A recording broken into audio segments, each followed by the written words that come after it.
Everybody, welcome. We're going to start soon. This is 5G security with Drew Jones. This is going to be very exciting. We're going to go over a few different different things about 5G registration protocol, some live demos. Very cool. You can do this yourself as well. Drew's going to share information on exactly how to do that. Set up your own labs that'll be able to emulate what you're seeing today. This will be available on demand. So if you can't install it and keep up, that's a-okay. You'll be able to watch it, follow along with your own version of that. So quick note for anyone joining on Discord, you can enlarge the presentation by clicking on the shared screen with me and Drew in it. And then if you click it a second time, it makes it just a touch bigger. It makes it easier to read. The main chat is going to be here in Discord. And then we also have planned Q&A stops throughout the session. So don't worry, if you're tuning in elsewhere, put it in the chat there. We're monitoring them all. So we will get to it all. So with that, I think we've got people showing up here. So let's dive in, ladies and gentlemen. Drew Jones. Thank you so much. Yeah. Hi, everyone. Welcome. My name is Drew, and today we're going to be talking about some 5G security, specifically the registration protocol. Not on the right screen. Quick overview of our agenda today. We're going to begin with introductions. I'll introduce myself as well as why we should even care about 5G. Then we'll move into the architecture setup of 5G. This is going to be a very shallow level. It's not going to be a super deep dive just because we don't have time to jump into everything that happens in a 5G network. Then we'll talk about the lab setup, and I will be providing instructions on how you can actually set up your own virtualized lab. I chose a virtualized lab so that way you don't have to go out and purchase a bunch of equipment like a Faraday cage and everything. Following that, we'll then talk about some vulnerabilities that can occur in the registration protocol.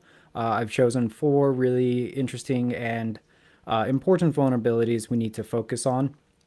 Then I'll be providing a live demo with the lab, showing you how we can actually run the lab, look at what's going on in there, and figure everything out there. And then finally, we will be wrapping up.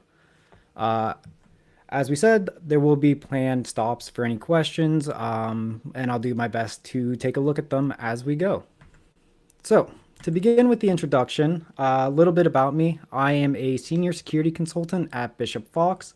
I focus on web internal and external assessments. I got a few certificates that I listed there. And I'm really passionate about researching any emerging technologies. Lately, for the last 2 years, I've been really diving into 5G security and telecom systems. So why should we care about 5G security?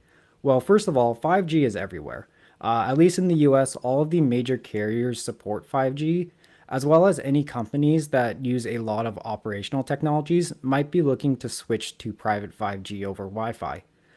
Additionally, AWS offers 5G, quote unquote, as a service. Really, they offer the 5G infrastructure and setup along with some management of the 5G network. By 2030, 80% of mobile data traffic is expected to be 5G. And from a consumer viewpoint, 5G is just a lot better. It's a lot faster, as well as it provides more security options. So you might be thinking, well, that sounds great. Why isn't there more stuff out there on 5G? Well, first of all, the legality of testing 5G can be pretty difficult. Transmitting radio signals can get illegal very quickly, especially in the US with the FCC. There's no easy to read 5G OWASP top 10 kind of style out there. There's a lot of public research papers, but they're either left at a high level or they get very complex very quickly. If you want to test real 5G with a device, it can get very expensive. A Faraday cage will run you, a good one will run you about $3,000. Blade RF, I think, is about $450. And then if you want to actually run your own private network, you're going to need servers. On top of all that, it can get confusing very quickly with everything that's happening in a 5G network. So it's easy to get lost in the weeds. Luckily for you, I'm going to try to simplify it as much as possible. Again, this is just a simplification. There's a lot of other things that happen, but we do need to take a look at the basic architecture. So on the very base level, you're going to have three main things happening. You're going to have the UE, which stands for user equipment, and that is your device. You're going to have the RAN, or the GNB, and that's the radio tower. And then you're going to have the 5G core. Your device is going to transmit signals for whatever you want, and it's going to get picked up by the G node B. And the G node B will then broadcast this to the 5G core. The G node B isn't going to modify or try to interpret it. The whole point of it is to broadcast the signal. And then the 5G core is actually responsible for processing it, sending it to other parts of the 5G network or within the 5G core, and then sending it back to you. The 5G core can get very complex very quickly. This is a diagram of everything that's happening within it. But for today's purposes, we're only going to focus on one aspect of the 5G core, and that's the AMF. The AMF is sort of like the brain or the air traffic controller of the 5G core. And any traffic you send will first be hitting the AMF. And then the AMF is going to be interpreting what you send and sending it to other places. So you can almost think of the AMF like a web API, even though it operates a little differently. But it's going to interpret the request and send it to any important downstream services. So when we're looking at the registration protocol from a unauthenticated or from an external perspective, we're only going to be seeing traffic from the AMF. Now for how the registration flow actually works. In this diagram I have here, we have our device, the user equipment on the left, and the 5G core, specifically the AMF, because that's what we're going to be communicating with, on the right, with the G node B in the middle. So to begin, we're going to send a registration request to the 5G core. And this request is basically saying, hey, I want to actually register to this network. Within this request is going to be a few things, a few points of information, but the main one we want to focus on is called the SUCHI. This SUCHI, if you know 4G and below, you might be familiar with IMSIs. In 5G, they've actually changed IMSIs to something called the SUPI, S-U-P-I. The reason for this is with 4G and below, there was a large vulnerability with IMSI catchers where people could capture IMSIs and use it to geolocate future requests, leading to large privacy concerns. Within 5G, they've worked to fix this by implementing a new thing called the SUPI. And the SUPI should be encrypted into the SUCHI before it's being sent over. This is to help protect people's privacy in the future, so that way future requests don't lead to the same geo-tracking vulnerabilities. After you send the registration request, the 5G core is going to respond with a challenge and response. It's going to send a request back with the RAND and AUTN. The RAND and AUTN will then be taken by your device. These are just two values, and be calculated along with another value on your device called the subscriber key, which is labeled in 5G by the K value. Your device will take the RAND, AUTN, and subscriber key, calculate it, and then send it back to the 5G core with a value called the res. And this will actually tell the 5G core if your device is allowed to be registered to the 5G network. If it is, you will then be sent a security mode command, and you'll respond with the security mode complete. And these requests are setting up the future integrity and encryption algorithms that are going to streamline all of the other requests that are being sent. Finally, you're going to have a few other requests sent, like the PDU session establishment request, which is basically just setting up any future communications. This is most of the things that happen within the registration protocol that you'll see over the radio interface, there can be a few deviations depending on exactly how it's set up, but this is the main flow that happens. Now, the important thing to note is the boxes along with the label in the top right, with the no integrity or encryption being sent with the initial request from your device. Now, because you don't have an established algorithm agreement between your device and the 5G core, the registration request and authentication response are highly vulnerable to a few attacks. The diagram is a little misleading in the fact that there are minor integrity checks being sent from your device before it's being sent to the 5G core, but the 5G core doesn't have the established algorithm yet, so these make these requests very easy to manipulate. Are there any questions? Not seeing any? Awesome. So now we can jump into a lab setup. Again, this is just a virtualized setup. So we're going to be simulating traffic. That way you can just run it on a VM instead of having to get a Faraday cage. So the first thing we need is a 5G core. And that's where Open5GS comes in. Open5GS is a open source 5G core that you can use to manage your own network. This is used in private 5G networks as well, and allows you to configure, manage, and view traffic very easily. It's pretty easy to install with Ubuntu after you install MongoDB, which can be a bit of a pain on Ubuntu if you mess up one step. And what I like about Open5GS is that you can easily view the traffic logs to see what's happening inside of a 5G network. If you're interested in installing Open5GS, I have the instructions down here. Once we have the 5G core set up, we're going to need to have the device that's going to simulate traffic along with a GNB or the RAN.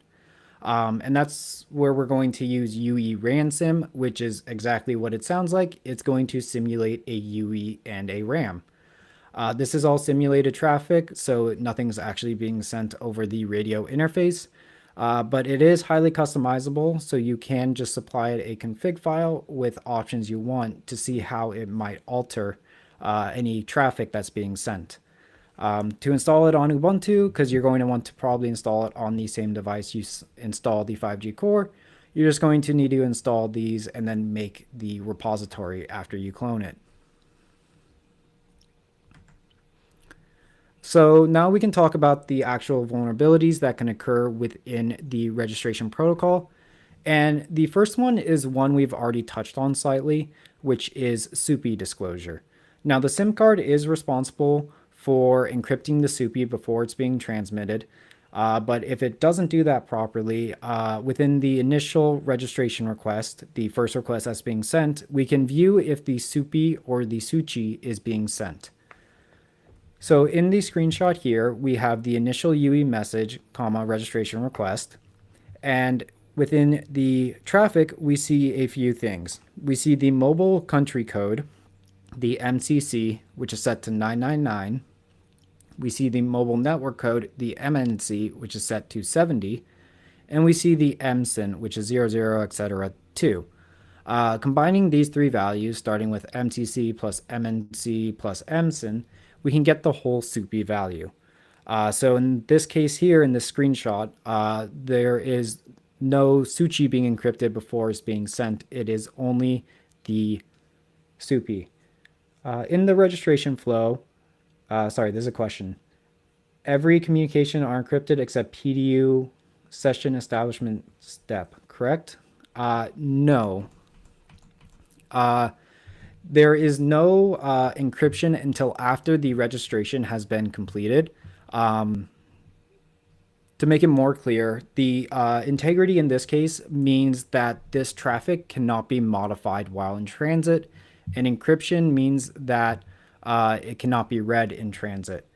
So during these initial requests, they can be read, but once the security mode command and security mode complete is set, assuming that proper integrity and encryption are set, then no request can be read. But before that, the communications are not properly encrypted just because of how the 5G flow works.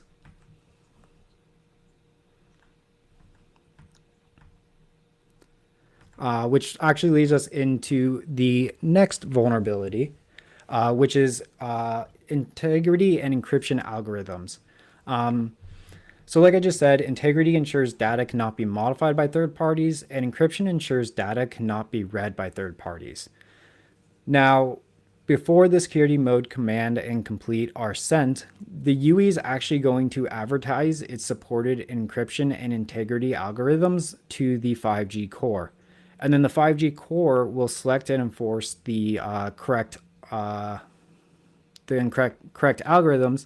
And the important part here is it should be rejecting the registration request if no secure match exists.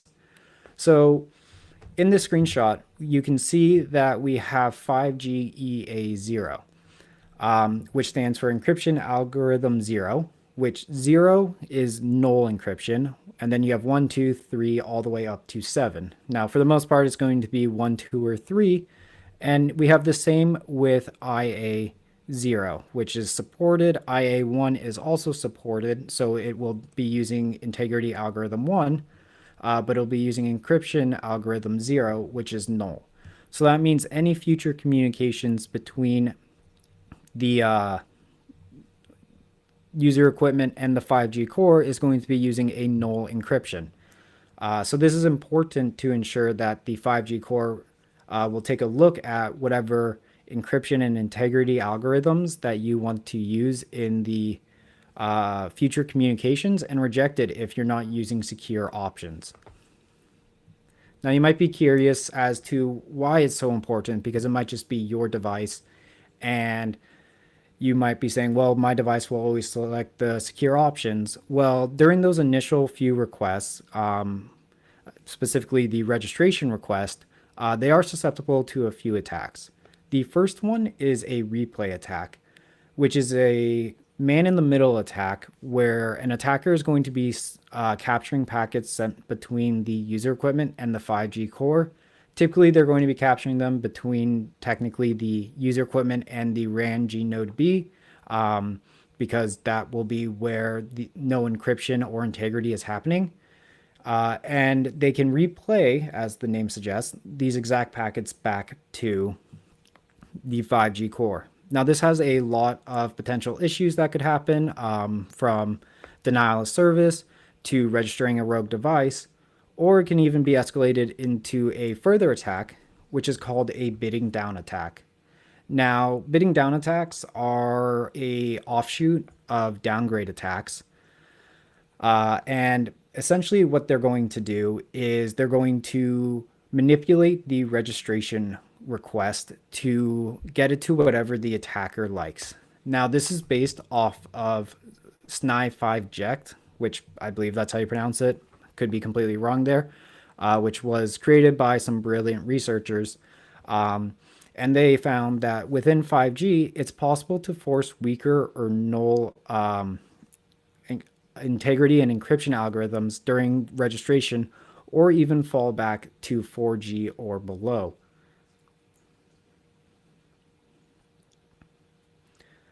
Is there a way to probe encryption algorithm accepted by a 5G core? I mean, like SSL scanner. So currently, we'll jump into that during the live demo, but you're going to have to basically test it yourself. And I'll show you how to do that during the live demo. So for bidding down attacks, the issue really occurs during the downlink, and they're going to be sending very specific packets. Unfortunately, I don't have the time to jump into all the really cool things they can do. But one of the attack paths would be when you send the registration request, what happens during this attack is they send the registration request. Say you say on your device, I want to set up encryption algorithm 3. They intercept that request, force it to drop, and then send back a registration reject request saying, oh, we only support null encryption. And then your device says, okay, only null encryption is going to be allowed. So then they'll re-forward or the device will rather resend the registration request saying, hey, I want to register with null encryption. Now there is protections against that on your phone, but the 5G core needs to be responsible, because if it sees a full proper registration request with null encryption, it's to say, no, you're not allowed to do that. So this is a research paper, which is really great if you're interested in reading it. I have it linked here. I also have it linked at the end, by the researchers who created SNI5ject. And this was their results testing in 2023. In this case, success means the bidding down attack was successful, whereas failure means it was properly prevented. And if we take a look at the table 3 UE test results, we see UE security capabilities on quite a few phones actually had issues with bidding down attacks. We're not going to dive into 5G NSA versus SA, which basically just stands for non-standalone versus standalone. But you can see that there are quite a few issues within the security capabilities downgrading the attacks on phones as late as 2023. Those are just 4 attacks that I chose that I thought would be fun to focus on today. But there's a lot of other potential attacks. You have attacks such as AMF spoofing, which is where you try to set up a rogue 5G core and get devices to register to you. You have emergency access bypass, which can happen within the registration protocol. It can also happen outside, where devices, when they're broadcasting emergency signals, such as calling 911, you're allowed to bypass integrity and encryption, because would you rather dial 911 and get a phone call, or make sure that you have proper integrity and encryption? So with emergency access bypass, you try to have a device always be broadcasting in emergency mode to bypass the integrity and encryption. You have other attacks such as jamming, flooding, denial of service, downgrade, and then improper 5G GUTI reassignment, which is technically an attack that happens within the 5G core itself. There's nothing you can do, but it essentially will allow to tracking users more easily based off the request they send. Okay, we will now jump into the live demo. Give me 1 second to switch the screen share.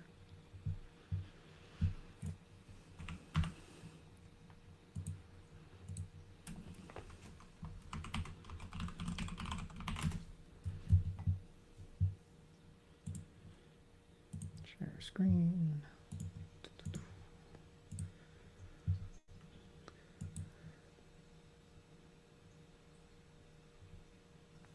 Another question. What should control and limit encryption types on a mobile device? Driver or else? Could you please clarify exactly what you're asking? I'm not sure I quite understand the question. But to jump into the live demo, on this machine, I have installed Open5GS and UE Ransom, along with a few other tools that we'll take a look at, such as Wireshark. To begin, we can look at systemctl status Open5GS, and we can take a look at 5GS that's running on this device. What I like about this lab setup is nothing's sent. I can even just turn that off, because nothing's being sent outbound. You have no risk of any legality issues.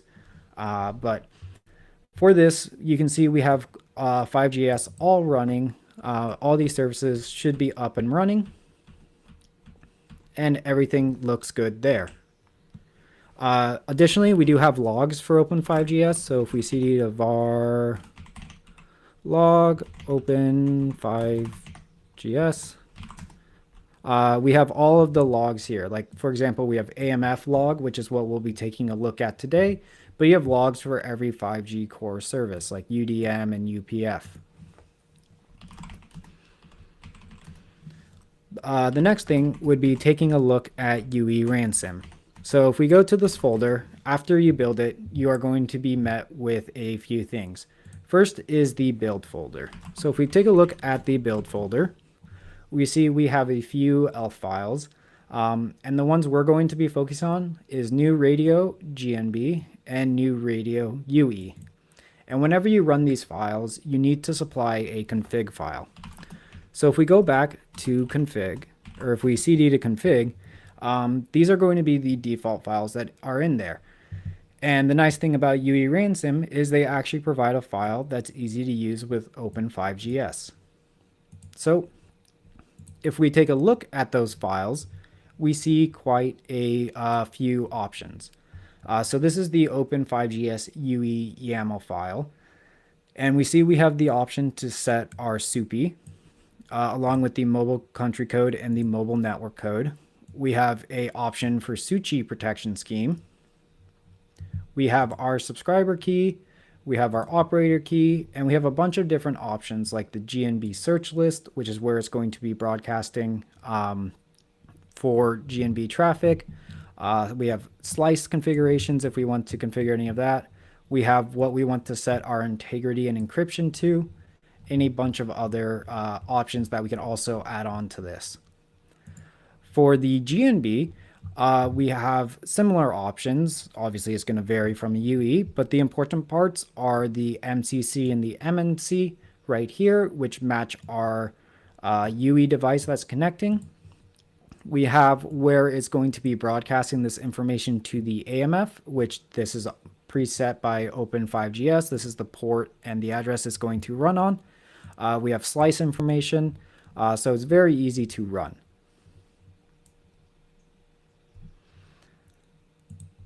The next thing I want to show is Open5GS. They have a web UI. It doesn't come installed by default, but you can install this web UI and run it using npm. And when you log in, we can take a look at a few things. Once we log in, we have subscriber, profile, and account.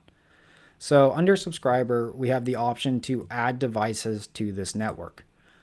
So if we take a look at this device that is already loaded in, and we can look at the YAML file at the same time, I can zoom in, maybe that might help. Oh, maybe not if it's not a nice web UI. Hope everyone can see this okay. But to begin, we have the IMSI or the SUPI, which is going to match the SUPI here.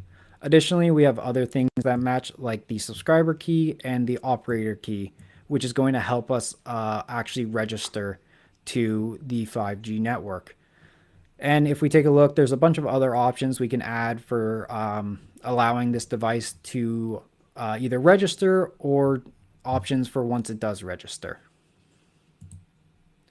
So now we can actually start connecting stuff to the 5G network.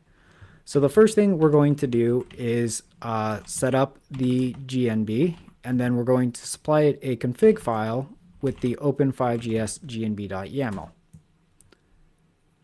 Oh, looks like I have it running in the background already. Don't know how that's possible, but I already have the GNB running in the background. So we can actually just pretend that I set up a new radio, but there's one running in the background. You shouldn't get this error. But the nice thing is that once this is set up, we can take a look at the logs. So if we just tail the var log open, oh, it's going a bit slow, Open5GS amf.log, you'll see number of GNBs is now 2. That's because I had one already connected, but we see that the number of GNBs is moving up because we connected a new one. Next thing we need to do is actually get the device on there. So let's run the exact same command. Let me cd to the right directory first. And let's build new radio UE and supply it the config file of config Open5GS UE.yaml. And when we send this, we can see that it provides a lot of debug information, which is really nice. And at the end, we see that it connected successfully. Additionally, we can also view the AMF logs again, and we can see the information of it registering.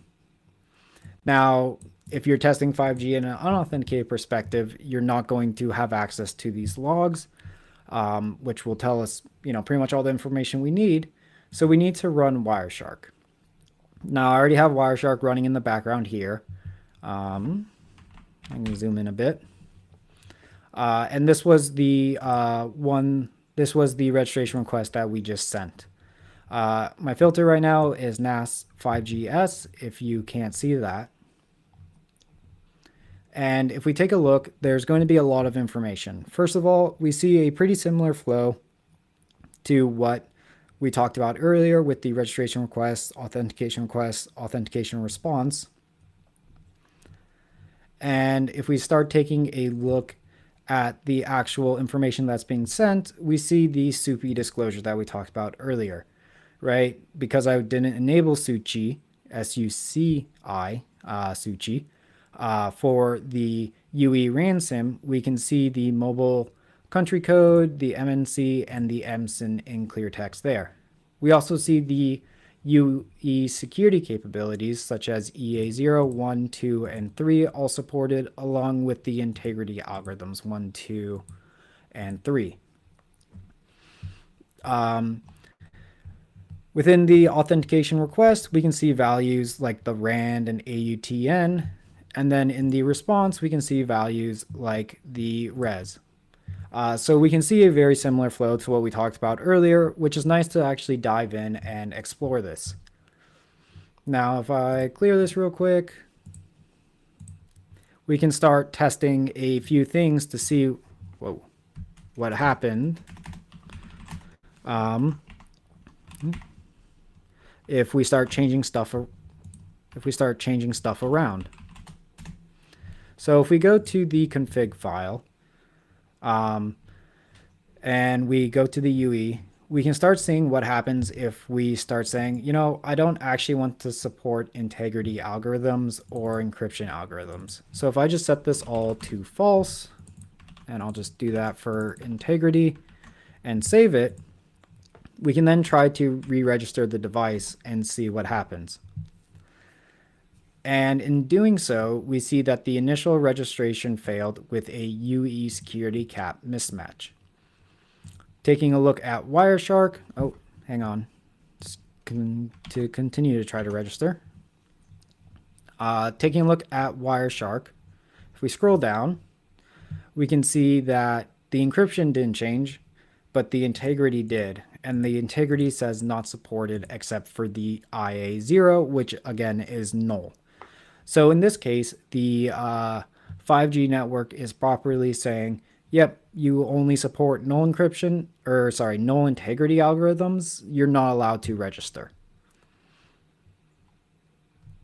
Additionally, if we go back and we'll set this to true, if I can type, and then we can test encryption next. We can set this all to false, and then we can work and see if we can re-register the device. And in this case, when we set integrity to true, but encryption to false, it does allow us to actually register the device. And we can confirm this in Wireshark by looking at the initial registration, initial UE message, registration request, and we see that EA0 is supported, but 1, 2, and 3 all the way through 7 is not. And IA0 and 1, which integrity algorithm 1 is the weakest form, but it's still supported.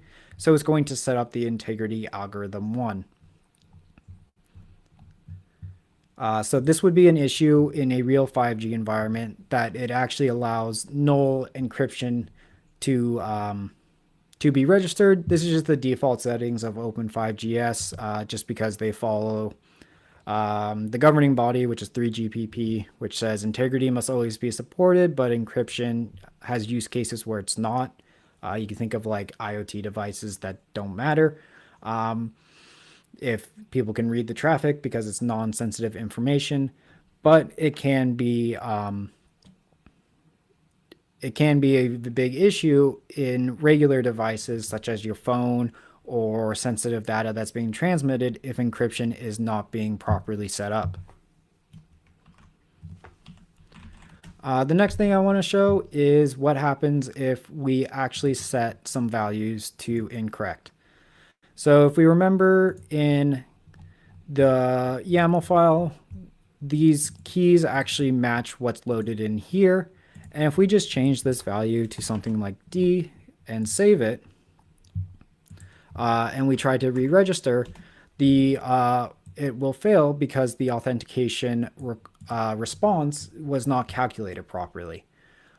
So you see that there was a mismatch. It tells you the expected and received value. So that's where a issue can occur within just trying to register properly if someone mistypes or fat fingers something. So that's the basic level of protection that 5G offers, is all those values have to match, and the RAND and the AUTN will be different every single time being sent. So this value, the res value, isn't going to be susceptible to replay. Let me just change that back, and we'll pause for some questions real quick.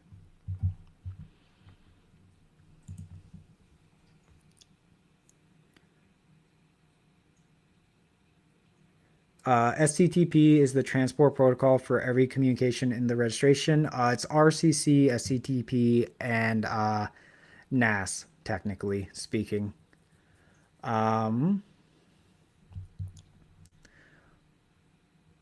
Is in charge of managing what part of mobile device OS is in charge of managing accepted encryption algorithms?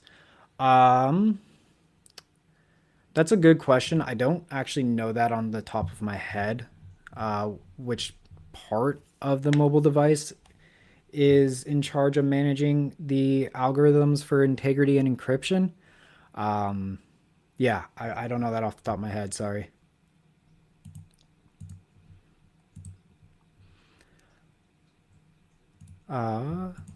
This Wireshark is really liking to mess everything up. Did it kill my Tamux? Nope, it's still there. So the next attack that we talked about was, oh, sorry, one more question.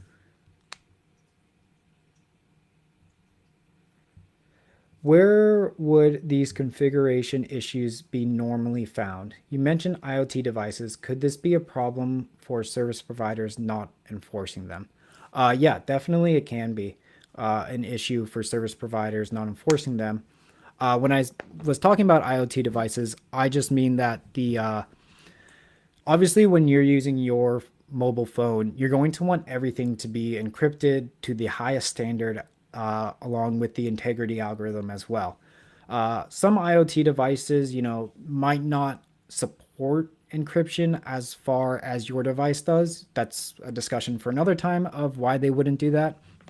But if you have this IoT device you need on your network and they don't support any encryption algorithms over 5G, and you still need them to register, sysadmins are typically going to allow that. There's plenty of discussion of whether or not that's an issue, but that's what I meant when I was talking about IoT devices. For your phone, it's a two-way, or for your phone or anything sensitive, it's a two-way street. Your phone needs to be supporting the proper encryption algorithms. If you have a phone that doesn't support encryption or integrity algorithms, that's an issue. And the 5G core also needs to be rejecting requests that don't allow that the registration requests that don't have proper encryption or integrity algorithms to set up. So it's a two-way street between your phone or the device connecting to the 5G network and the 5G core.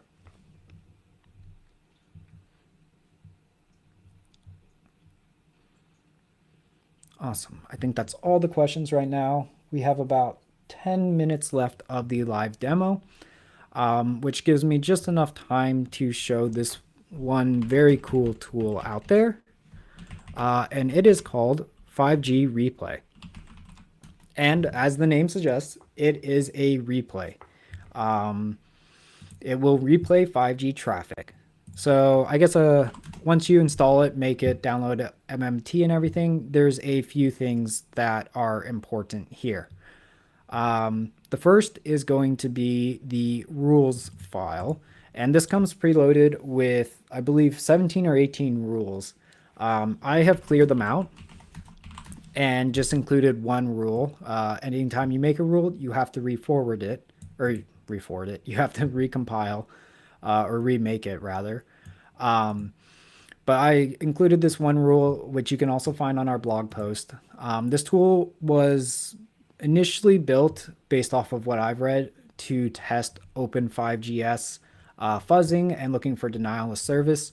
But they have very easy ways to customize rules or to create new rules even just using XML.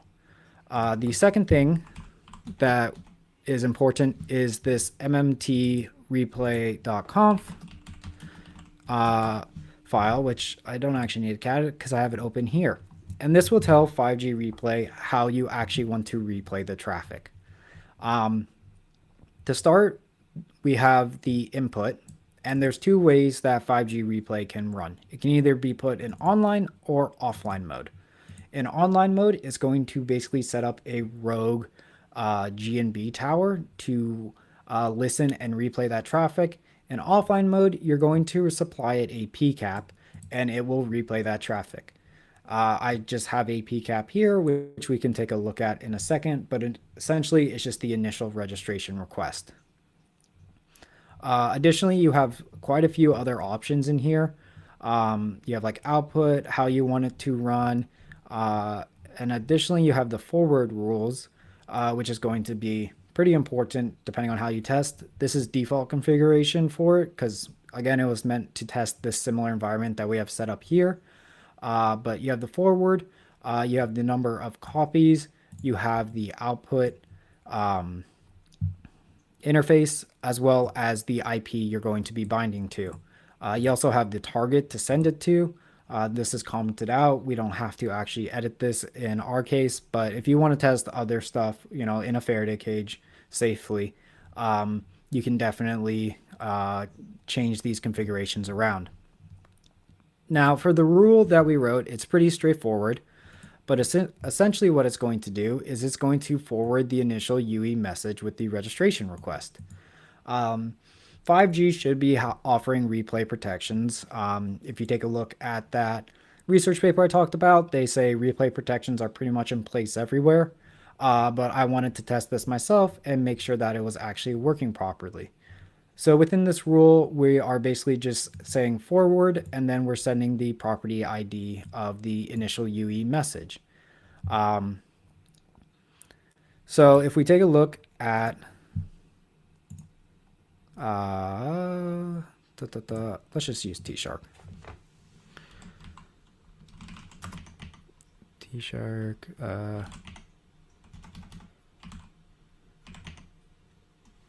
is that how you specify it? I honestly forget T-Shark's syntax.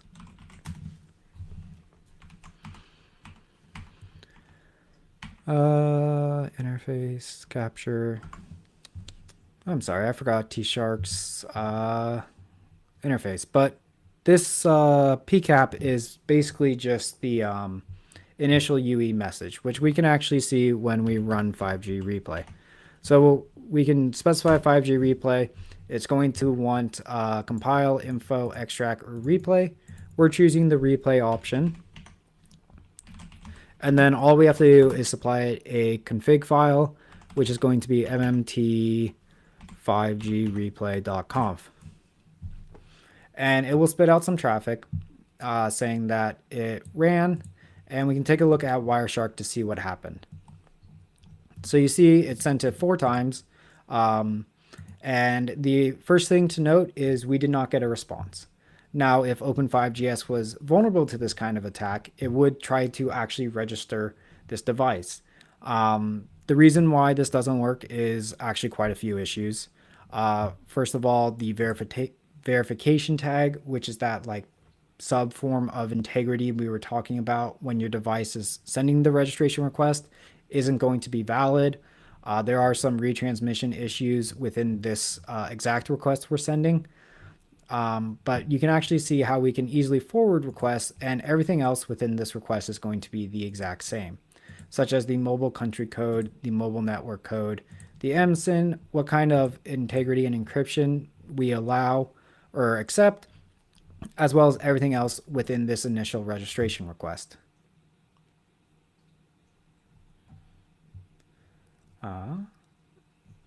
Okay, we are going to now switch back to the presentation. Give me 1 second.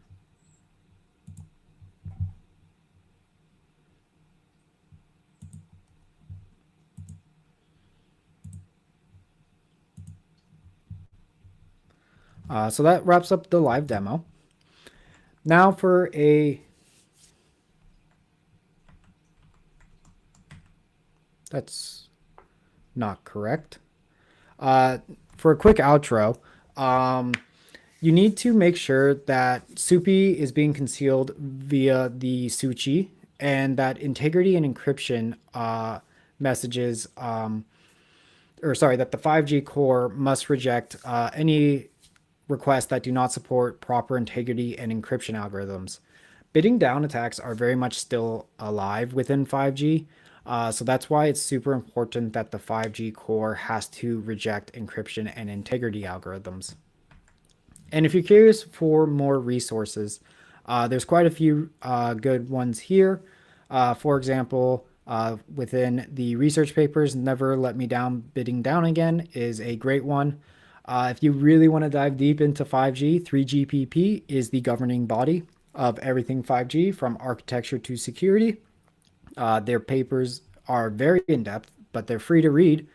They're hundreds, if not thousands of pages long, and these two are like the fundamental for 5G security. There are a few other research papers that are really good, as well as I want to call out MITRE FIGHT, which is basically MITRE ATT&CK for 5G.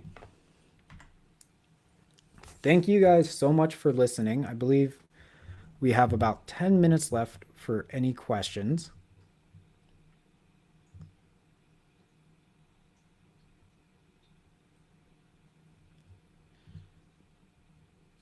Don't think there's any other questions.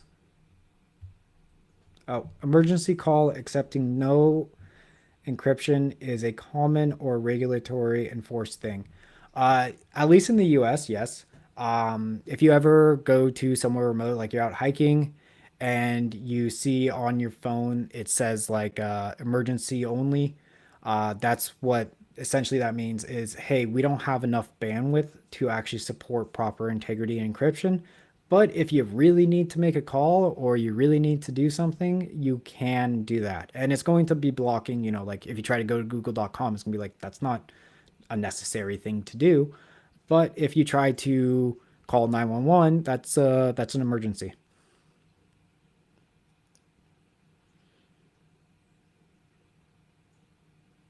Any other questions or anything?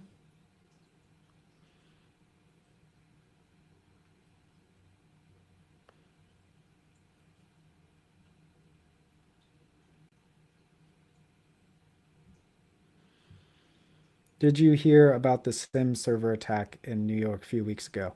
Yeah, I did see that. I haven't had time to dive too deep into any of that yet. But yeah, the SIM cards and eSIM cards are definitely stuff. They're definitely the biggest like supply chain issue that I've seen so far.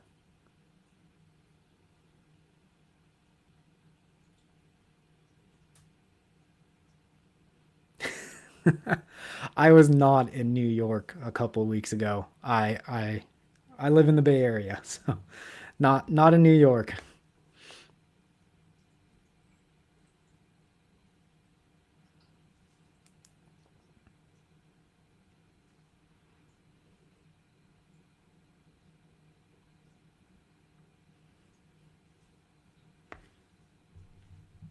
Awesome. If there's no more questions, I can throw it back to you, Sean.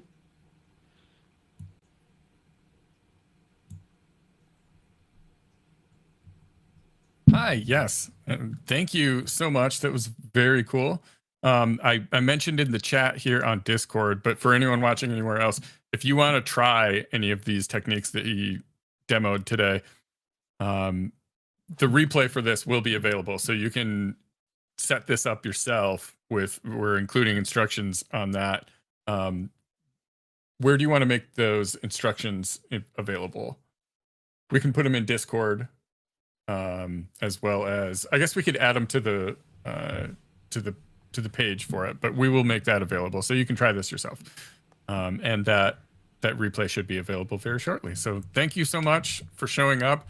Thank you, Drew, for doing this. This is a really unique experience. Very cool. Awesome. Thank you so much for having me.